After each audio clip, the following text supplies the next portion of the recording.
Jean Tewksbury, a respected Eastern panther and wildlife researcher, her primary focus is pursuing Maine's mystery cat. She also investigates and researches sightings, reports, and newspaper articles on this topic from other Eastern states. If you've had a sighting or have any information on this subject matter, Jean would like to hear from you. We can find her on Facebook and Instagram. Also, you can send her a direct message via Instagram or Facebook Messenger. Jean Tewksbury is on the trail of the mysterious Eastern Panther. Report your sightings today.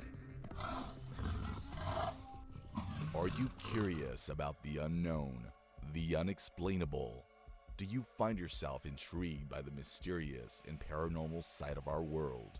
Join us on an adventure into the world of inexplicable discoveries and investigations that may someday give us the final answer as to what may be behind the veil of reality. The borders of space and time have opened once again, and transmitting from the mountains of West Virginia, it's time once again for Let's Find Out with Diego. The universe is waiting for you.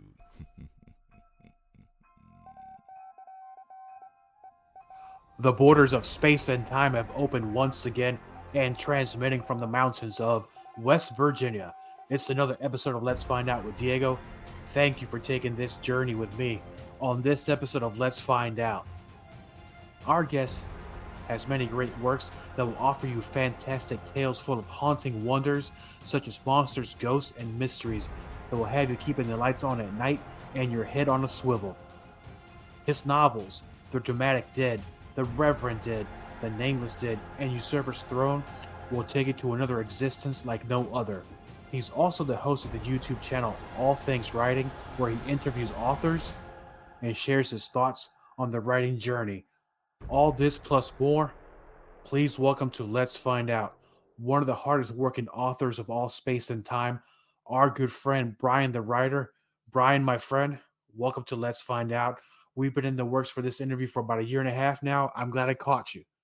It's something like that. Well, thank you for having me. I have to say that was probably one of the greatest introductions I think I've ever had, as a matter of fact. Oh, thank you, man. That's an honor to hear that from you. No, I met you, not long ago, and I say about a year and a half. It might have been, I think it was last summer. I think that was about right, yeah. It was Ware's Cave, and it was for the Virginia Bigfoot convention. Daniel Benoit throws those every year. He does a great job. Is that really how you pronounce it? Wires. Every time I mention it, I say it differently. I don't know. I think I do too. I think people actually don't believe me that it exists, but it does exist. As a matter of fact, it's coming up. It's just around the corner, isn't it? It is, but at least I get the cave part right. So I'm 50-50. So they know I'm from out of town, but that's okay.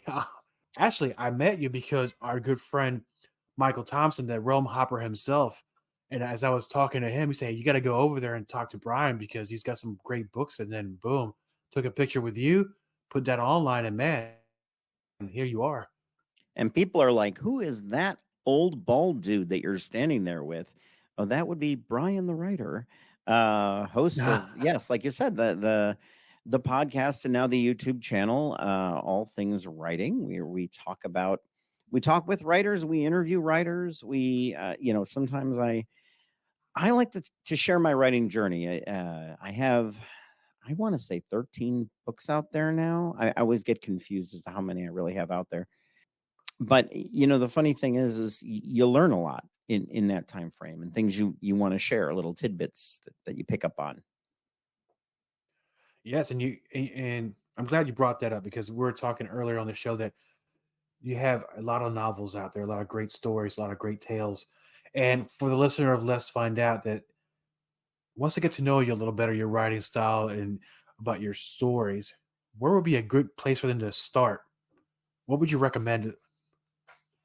Well, I would say, so if you, and I highly encourage everybody to do this, by the way, run over to www.bryannoack, that's Bryan with a Y, .com, and you can find all of my novels there. All except for, so I'm working on recently we went through some changes in the way we're handling the science fiction, and I'm actually redoing some of those novels right now, new covers. They're going to they're going to be reloaded, as it were. So those have been taken down temporarily, but I'm hoping they'll be up in the not too distant future.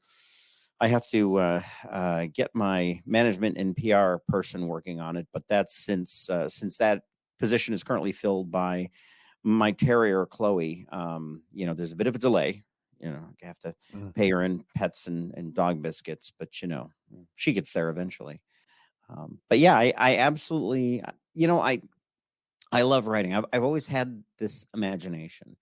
I like to make English teachers cringe when I say this, but the reality is that teaching or going to school, going to elementary school, middle school, high school, does not teach you how to tell a good story. And that'll teach you how to put together a decent sentence, a good paragraph, but it's not going to teach you how to tell a good story. A good story flows from life experience, and you can't do that until you're a little older. Yeah, there are some great young authors out there, absolutely 100%. But it's life experience that really gets you to that story on the page. It's that active imagination, something I worry about, that our young people sort of, to a certain degree, lack these days. I think they get robbed of it by the cell phones and everything else that they sit in front of the iPads for hours and hours at times. So now I just sound like an old guy who's standing outside screaming at clouds. But the reality is, your own unique sense of imagination really flows from stories that you read, books that you read, that kind of thing. And I think that's kind of an important thing. So that's kind of the thing we talk about a little bit on All Things Writing, when it's just me babbling on incessantly about this, that, and the other. But yeah, I do predominantly write mystery, horror, and science fiction novels. I'm actually currently right now, I'm sitting at a horror convention, which is where I'm recording from. And AuthorCon 3, it's hosted by the wonderful people at Scares the Care charity. Charity I absolutely love, and I love to spend time with. So I'm just excited, super excited. Love being involved in the horror world. So yeah, I forget what there was a question in there. I don't know what happened. I just sort of wandered away. Apologies to you, dear listener. I kind of wandered away from the playground there a bit. I'm back now. No, that's okay. I do that at every episode, my friend. So, but the question was for the listener of Let's Find Out, who, let's just say they come upon your page, and what's a great place, a great book to start for them, and then follow along as your writing journey. Wow, so that's really hard because it depends on whether you like mystery, horror, and mystery, horror, or science fiction. If you like horror, I can highly recommend my latest offering, which is the app. The app is it's a vampire novel with more of a modern twist. Our vampire, a guy by the name of Prescott Bates, has started to desire a little bit more out of his vampire life. He wants to become the ultimate vampire, if you will. I can say this like the ultimate vampire, make it sound more dramatic. But in order to do this, he needs to collect life force in a much, much larger quantity. And so he works very hard. There's one problem. He has a sort of she's not a terribly sure person, a single mother by the name of Cece, who suddenly discovers that she's a Von Helsing, a secret that her family tried to hide from her for years.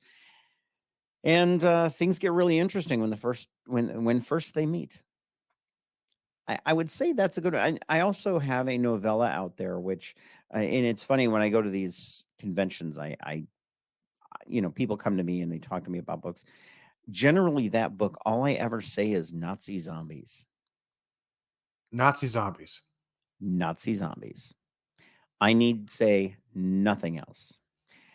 Because people who are going to read Nazi zombie books, it's one of those take my money please scenarios. Um, for $10, I think it's a really good little book. And recently we actually did an audiobook version that turned out very, very well. It's written in an epistolary format, and what epistolary form now I'm boring everybody with jargony writer words, but No, I'm curious. Please enlighten me on that. It's the first time I've heard this.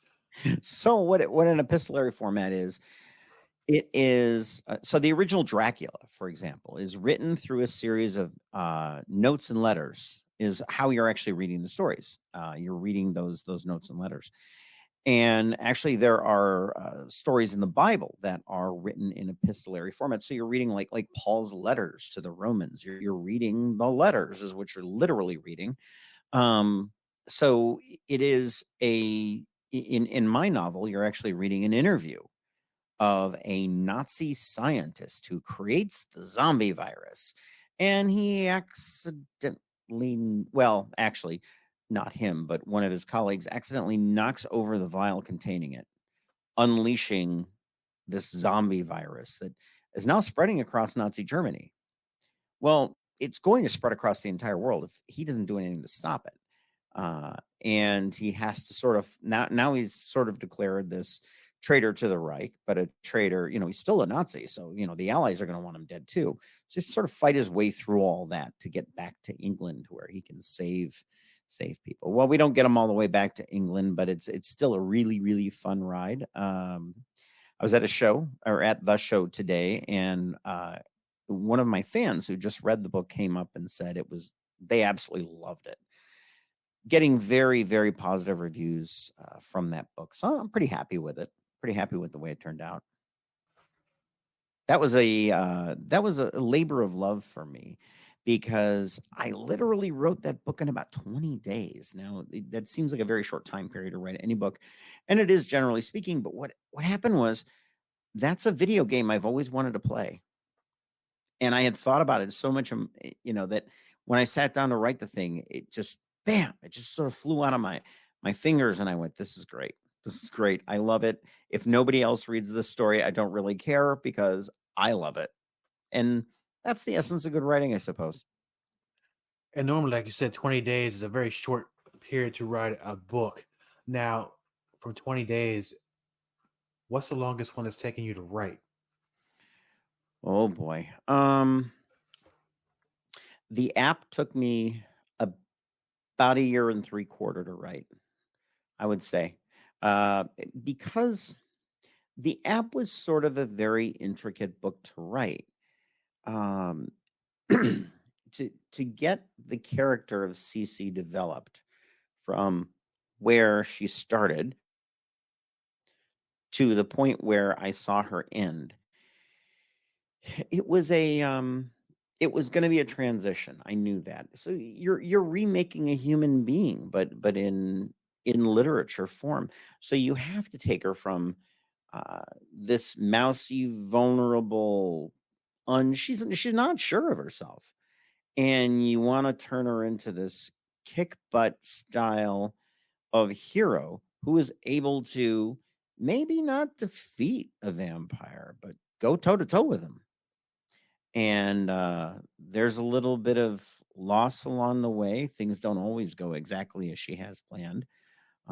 She makes a few mistakes here and there, but that's the nature of good storytelling. If you had a character who just showed up and was perfect in every single way, you kind of, it's kind of an issue. I always think about Superman. Superman shows up from Krypton. He's perfect in every way. He's super strong. He's got his morals and ideals, and there's nothing on Earth that can really upend him. So you can't write characters like that.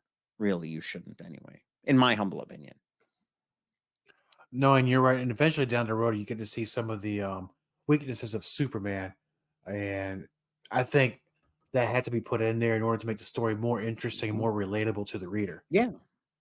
Well, and but think about it. His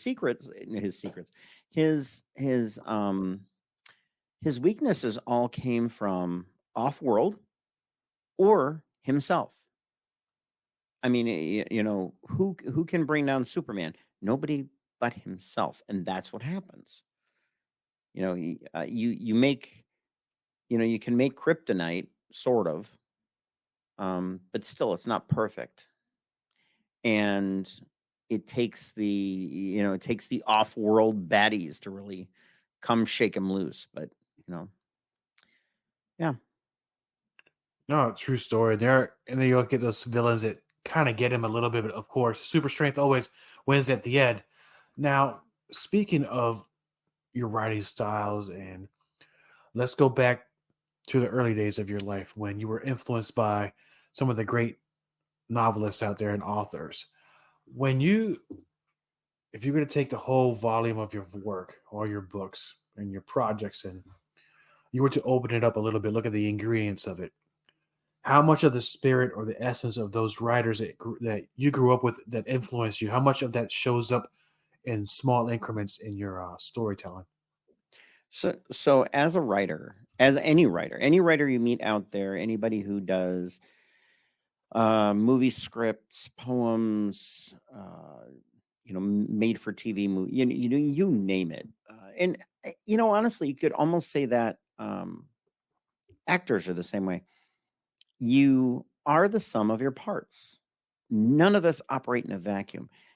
In order to become a truly great storyteller, you have to be able to infuse everything that you've learned. It goes into that cocktail that makes you who you are.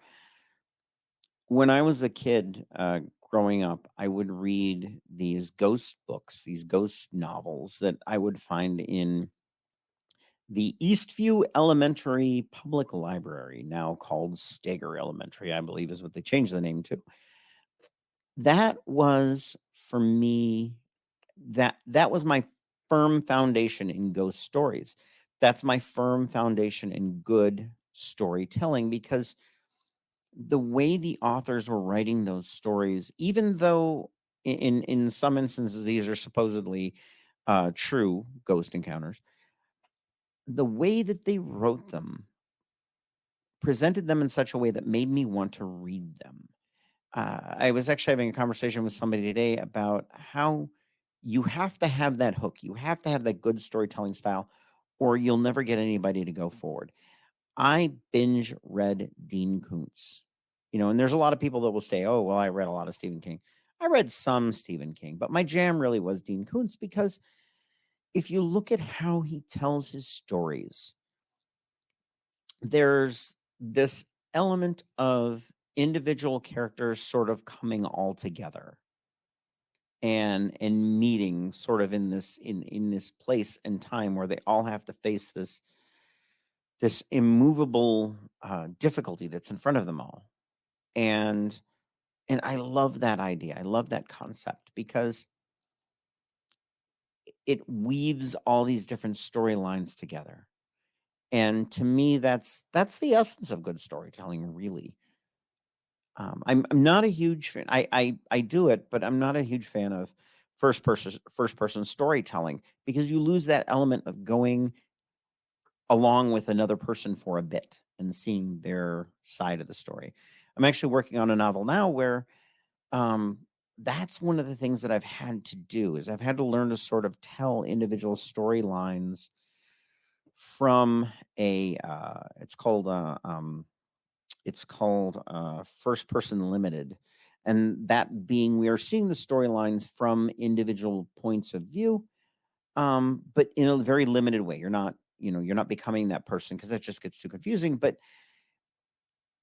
all of those books that I read as a child, all of the books that I continue to read today, because I still read quite a bit today, that all feeds into who I've become, who I'm becoming. If you pick up a book by Brian Noeck and you read me 10 years from now, I will be a completely different author, because I've learned so much more since then. And I continue to learn. And that's my biggest advice for any young authors out there. Read, and pay attention to what you're reading. look at the way your favorite authors are writing. And why does that style appeal to you? It's interesting we mentioned earlier about influences and styles. And for the listeners of Let's Find Out know that, things that influenced me the most, especially when I used to go out on patrol, Coast to Coast AM, which was like a mind blowing show then, it still is now. Not that my show is as strong as that, but the elements are still there. How does Let me rephrase the question because I'm going to get lost in my own mind, and that's a very scary thing. And I'll never make Yeah. it back. I'll never make it back like Magellan. I just won't make it back. Um, when an idea comes to your mind, is this something that you're planning, or is it one of those things like, let's just say, I'll use a generic scenario where you're driving down the road, you see something on the side of the road, a sign, a building, some sort of landmark, and boom, the idea comes to your head is, I think I have the idea for my next story. Is that something similar what happens to you, or you had this kind of already planned?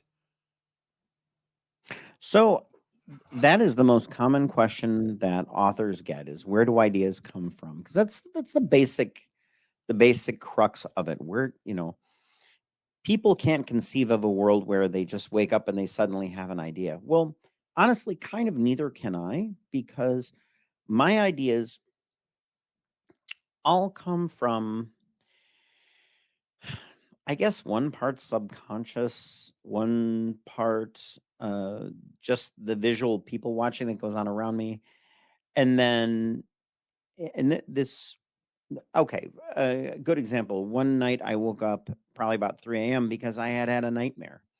Now, the normal person would go, "Oh, that's a nightmare. Oh, I'm terrified. I don't know that I'm going to get back to sleep." I jumped out of bed. I ran downstairs, got a piece of paper and a pen, and I wrote it down, because that's good stuff. In the nightmare, a little girl was on a tricycle and she was following me around a mansion.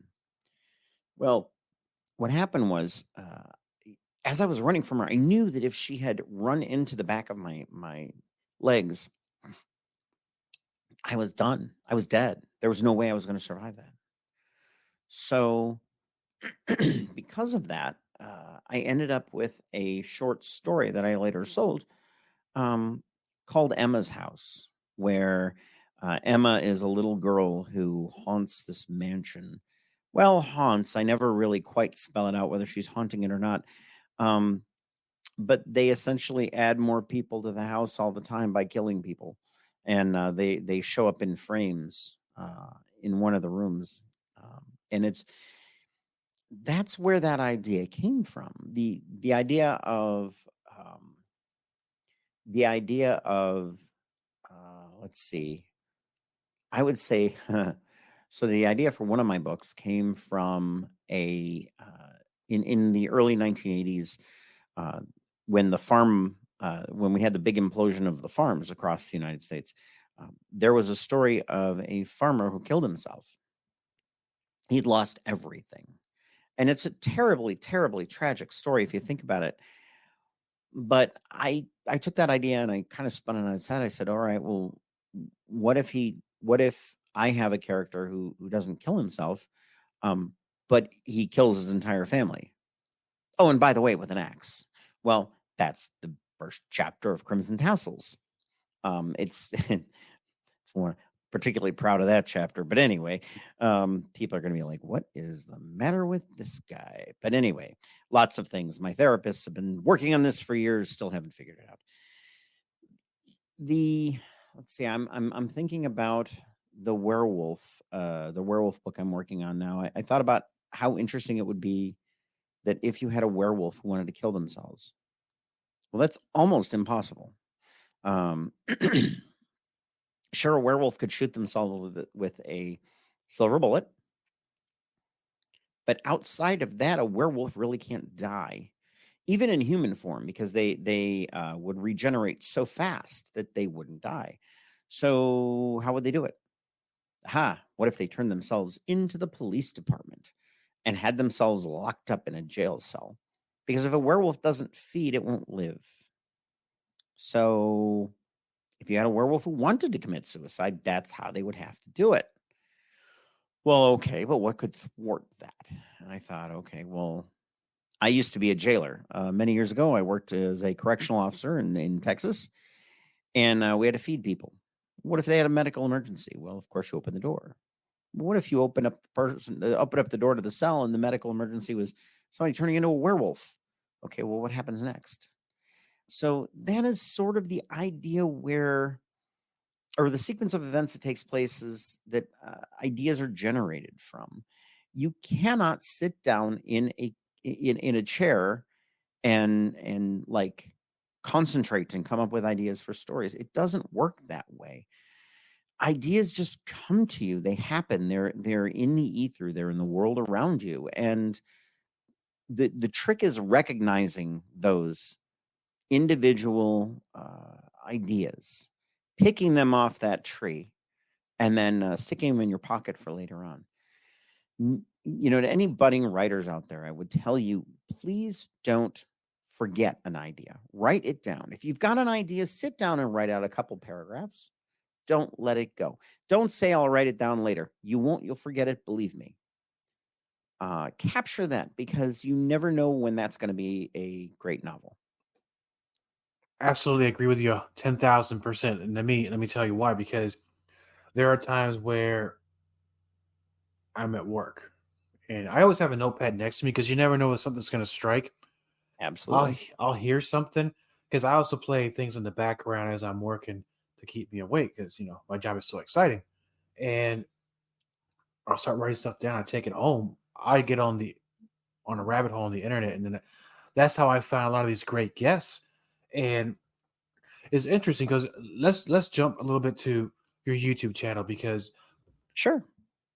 the way you're talking, and I'm assuming this is the type of conversation authors have with each other. So Absolutely. on that channel, and forgive my question because it's going to sound silly, but how I do like silly writers? questions. Good, perfect. You're on the right show. What kind of conversations do authors have with each other? I assume it'd be something similar how musicians have conversation with each other. You know, how to create a song, how to create stories. Where your ideas are coming from, what you do in order to get yourself to start writing. So, with all that being said, what kind of conversations are you having on your channel?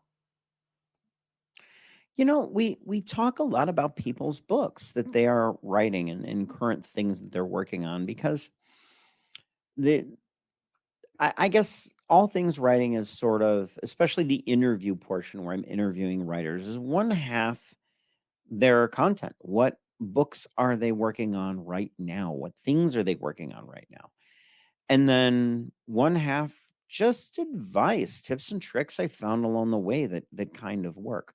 I also do a I also do a short thing called 5 Minutes with Bryan, which is just nothing more than my 5 minutes. Sometimes it's just random stuff that I spout off about the writing world or the creative world. One of my favorite topics to talk about is this idea of creativity. Where does creativity really flow from, and how do we keep that creativity flowing?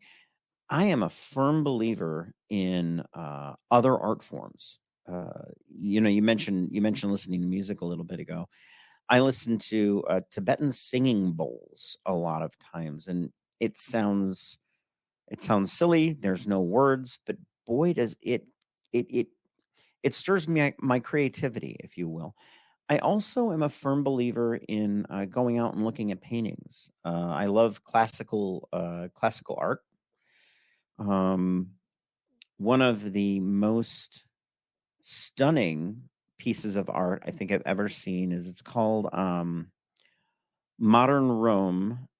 Two pieces, Modern Rome and Ancient Rome. They were painted by the painter Pascal, and they're these enormous pieces that I've seen the real paintings. They're enormous, and they were literally painted as a way for them to catalog all the paintings that were in the Museum of Rome at the time.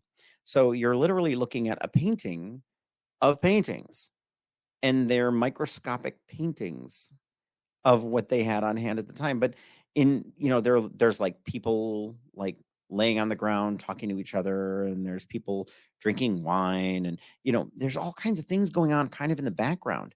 That is so creative, because I'm sitting there thinking to myself, what are these people talking about? What are they thinking about?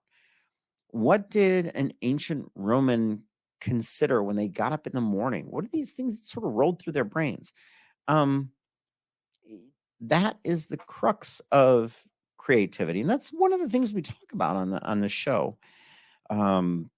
We recently had our good friend Michael Thompson on. He was talking about his next book in the Winslow Hoffner series. Love that series, by the way. Very, very cool books, very fun reads. And I think, we talk about the characters. We talk about how the story progressed, where the idea came from for the story. And I think that's a lot of what we talk about on the show. And so far, because you mentioned him, he's been on the show as well, and I love everything that he does. He's a lot of great positive energy. He's one of the good ones out there.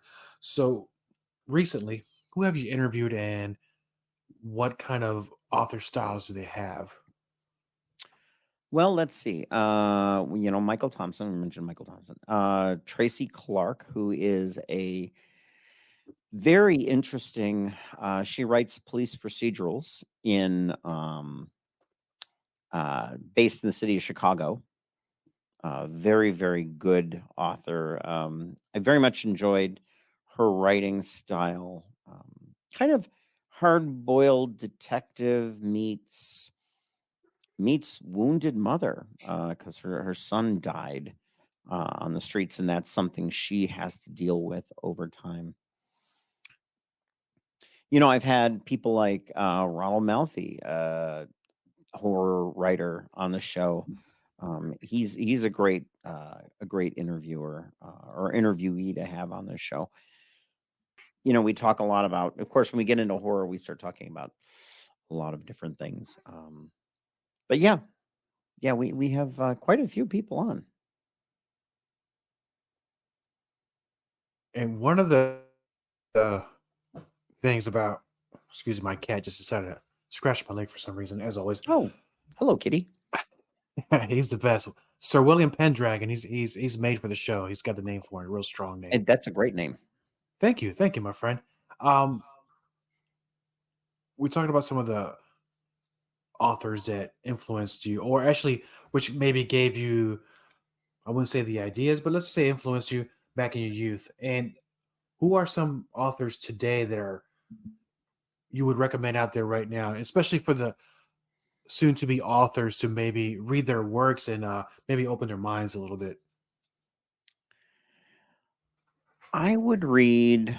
I would, of course, recommend Michael Thompson. I'm going to recommend him because I think, I think when you're considering storytelling styles, I think a lot of times you need to learn to think outside of the box. We are taught, unfortunately, by our schools that this is the way you construct a story, and the story must have these parts, and you have to do this. There are a gazillion different ways to write a story. Write your story your way. And I'll go back to Ronald Malfi being a really good horror author that I love everything he's done, essentially. I think there's only one short story he wrote one time that I wasn't a huge fan of, but everything else he's written is pretty phenomenal and just has a different way of looking at the world. I would recommend Nunzo Ono is another good one. Nunzo Ono wrote a book called Dance for the Dead, and it's really cool. And what I love about that is it takes place in Africa, in an African village a long time ago. I mean, we believe it's they don't actually put a date to it, but it takes place a long time ago. And it plays on African tribal tradition, as far as the main characters having to go back across the veil they literally have to go into death to rescue to rescue one of the character's souls. And I love that take on it because it's, first of all, it's not something we in the Western culture really have much of a feel for. So it's cool to see a different view of the world, something other than our own. But what's also great is you get a feel for what things in an African cultural storytelling narrative has a lot in common with the Western ways that we look at things. This idea of brotherly love and this idea of looking, going. There being an afterlife. These are not just common to us. I would not necessarily always tell people to go look at newer authors as well. You could look at Jonathan Mayberry, Josh Malerman. Of course, I'm going to keep recommending horror authors because, well, I'm a horror author and it's what I read. But I would also highly recommend people go back and read some of the classics. I'm sorry. Authors you should read now, I would say Liz Massey. Liz Massey is also another good one. Elizabeth Massey's a great one. I would go back and read Agatha Christie. Go back and read Agatha Christie if you're looking at mysteries. Nobody did it better than Aggie, is what we say of mysteries. She did a great job. Let's see. David Alexander Ward is a modern contemporary horror author that I would highly recommend as well. But don't be afraid, ladies and gentlemen, to dive into things like True Confessions of a Writer time. Do it. The one of the things I absolutely love is this. I love cozy mysteries. Love cozy mysteries. The idea of a librarian walking in and finding somebody dead in the horror aisle, just, I don't know. I think it's great. And then they try to solve the mysteries. There are some really, really good cozy mysteries out there that are great fun. Unfortunately, the names aren't coming to my brain like they should be because it's late and my brain's stopped working about 7 hours ago because of a long day, because we all have long days. And I'm also 51 years old. So, that happens sometimes. Hey, look, we're not too far off in age, man. So I understand where you're coming from. Yeah. Don't necessarily restrict yourself. Go back and read Dracula. Dracula is a long book, by the way. That's a long book, but it's really, really good in the way Bram Stoker handles the character development through this epistolary tale is kind of cool. But after you're done reading that, go and read Dacre Stoker's book Dracul, which is it's so. First of all, Dacre Stoker is it's his great grandnephew, and guy who's out there writing today, good writer, and he wrote the prequel essentially to his great granduncle's work, and Dacre's a great guy. I've met him. Really, really good author. Don't be too worried about or don't be too concerned about going back and reading things that are exceptionally challenging. I think we sometimes sell ourselves short by not going back and reading things. Like I reread the original French to English translation of Three Musketeers. That was hard to read. That was very hard to read, but I'll tell you what, it was a lot of fun. So I would highly recommend people doing things like that. And now for giving recommendations to readers, I'll ask you before we go. You're a person of experience. You've been doing this for a very long time, and you know a lot of people in the industry, other authors and writers and such.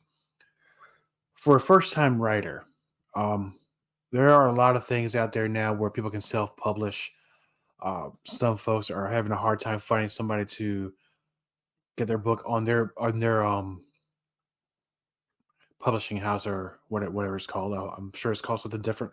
Um, what kind of things can the young novelist writer avoid? Some pitfalls in this, in especially in self-publishing, to where maybe they don't fall for certain things. I've seen a lot of things, especially on social media, where self-publish here for $58. We'll get your book on 10,000 platforms to read. So what kind of things can a young writer avoid in order not only to get ripped off, but maybe their stories don't get out there like they should?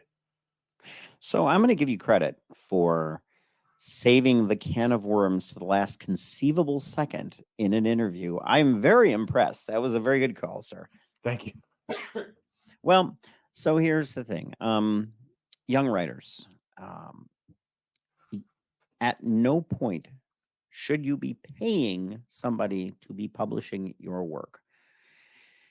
Once you put your name out there as an author, you are going to get a flood of emails from everybody who says, oh, just, we can make you a New York Times best-selling author in 3 weeks. No, they cannot. We can help you sell 50,000 copies of your novel. No, they can't. Those are all what are called vanity presses. Those are presses where you are paying them to basically give you back a book. You can do all that yourself. There is no reason on planet Earth that you cannot do that. So the first thing you need to do is, button seat, hands on keyboard, write your book, write it your way. Don't let anybody tell you how to write it. You write, you do you, as they say, right?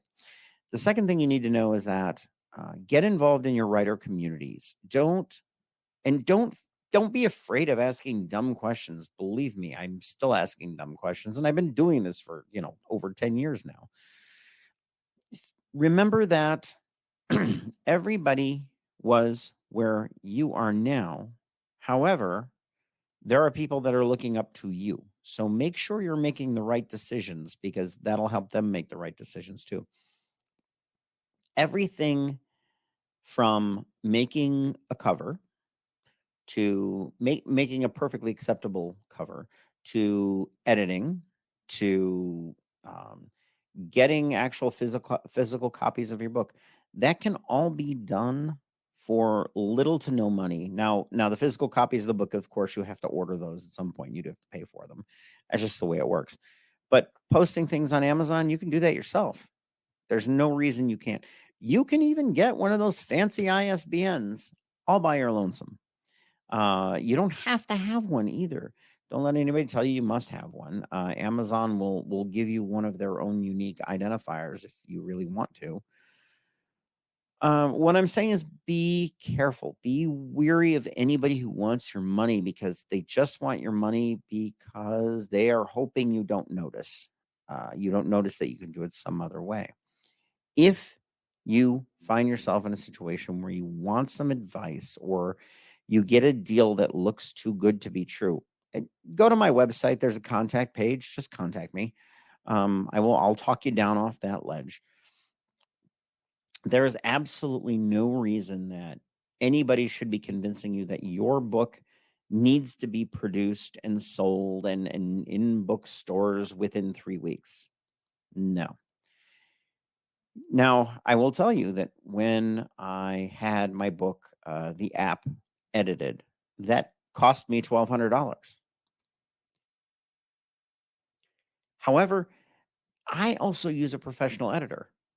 I use a professional editing service where this person's paid to do this, and they do a wonderful, wonderful job for me. You're going to have to pay for that kind of thing. But that doesn't necessarily mean you have to pay $1,200 either to put together a cover. A decent cover will cost you $300 if you go with a professional cover designer. Okay, so at that point, you're probably, let's just say on the outset you spent $1,000 for editing. You spent $300 for cover art. you've written, so presumably you have a computer that doesn't cost you anything. So you're into this about $1,300, right? If you buy an ISBN, that's going to cost you about, I think it's like $100 for an ISBN number. You can buy them in batches of more than that, and you get a huge discount. That's why they do it that way. But so, all right, let's say on the outset you're in this for $1,500 when the book's all said and done, because you went the professional route and you had everything done right. There are companies out there that are going to approach you and say, for $5,000, we can get your book in Amazon and Barnes and Noble and all these. You can do all that yourself. There's no reason that you have to have them do it for you. There's a lot of scams out there, so be extremely careful. But that's why it's important to get involved in your writing communities. Be a part of them. Ask questions. Don't be afraid to make contacts. Establish mentors. Those mentors will save you a lot. I am a member of the Horror Writers Association. I'm the Virginia chapter membership coordinator. And the reason that organization exists, and the Virginia Writers Club and these other, like Northern Virginia Writers Club, they all exist because they are essentially platforms for mentorship. You know where you can go to ask questions. That's why you want to be involved, ladies and gentlemen. That is Bryan's biggest piece of advice right there. No, that's beautifully said. That's a great piece of advice, like you said, for anybody who's looking to write their first book and publish. Very important words, and I really appreciate what you just said. And for the listeners of Let's Find Out, I thought we talked about it earlier on the episode, where can they find out more about you, your books, and where you're going to be? What are your socials and your websites? Well, you can find me at my website, www.bryannoack.com. That's Bryan with a Y. Interestingly enough, Y is the Scottish way to spell Bryan, and I is the Irish way. That is the difference between the two. But that's why I'm a Y. My family was Scottish. I am going to be at the Bigfoot Festival. I'm very excited about that. Me too. Yeah, I know it's at Wires Cave, Virginia. I'll be there on the 15th. It'll be so much fun. Come on out and see us. Also be out at Horror on Main. The Horror on Main is a yearly thing.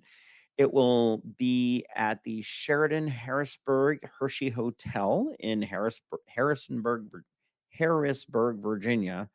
I don't know why I keep calling Harrisonburg. But I will be at a bunch of different places. Just look me up.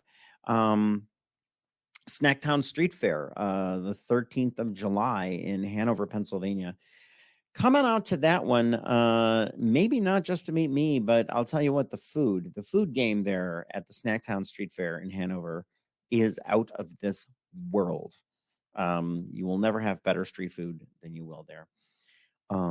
So those are the places that you can come see me. You can also you can check me out on Bryan the Writer on my Facebook. The great Facebook I don't know, the Facebook machine. It sounds right to me. Yeah, exactly. I am active on Twitter or X or whatever we're calling that these days. I used to be on Instagram, but I had to give that up because I got so much junk mail from Instagram. It was getting kind of ridiculous. I had to give that up. But now, if you come and see me at a conference, please come up and introduce yourself. I promise I don't bite most of the time. But I am very serious, though. If you are a young writer out there and you want some advice, feel free to reach out to me. I am happy to tell you what I know. In the writing community, none of us are competition. We are not in competition with each other. Think about it this way. I can write a book in a year. You can read that book in 3 days. So there's no way I'm ever going to keep up with demand. So I lose nothing by introducing other people to great other writers. Awesome, my friend. And one of the things I say about this show is I'm not in competition with anybody else. I'm in competition with myself. Exactly. I want to get better each episode. Exactly. Yeah. And my friend, I Oh, will see you in June in Wayers or Wires Cave, however you say it. I will see however you we there. say that word, I don't know. Yeah. It's Yeah. a mystery. And oh, and I forgot to mention, everybody, come find me on YouTube. Come find me on YouTube. I'm actually going to do so. I'm going to do another 5 minutes with Bryan, but it's kind of a variation on the theme. It's 5 minutes with drunk Bryan, Oh, wow. where That's honestly 4 more minutes than a drunk Diego. That's very dangerous. I'll drink I'll drink some moonshine or some bourbon, and as soon as I'm feeling good and ready to go, then I'll hit record, and the end result is usually just a lot of fun. Well, since you mentioned that, let me, if you don't mind, can I give you a piece of advice on that? Yeah, absolutely. Put that doggone disclaimer before you even release that. I'm just saying. No, I'm kidding. You're wonderful. Thank you for being on. Yes. Warning, Bryan is drunk. Yeah.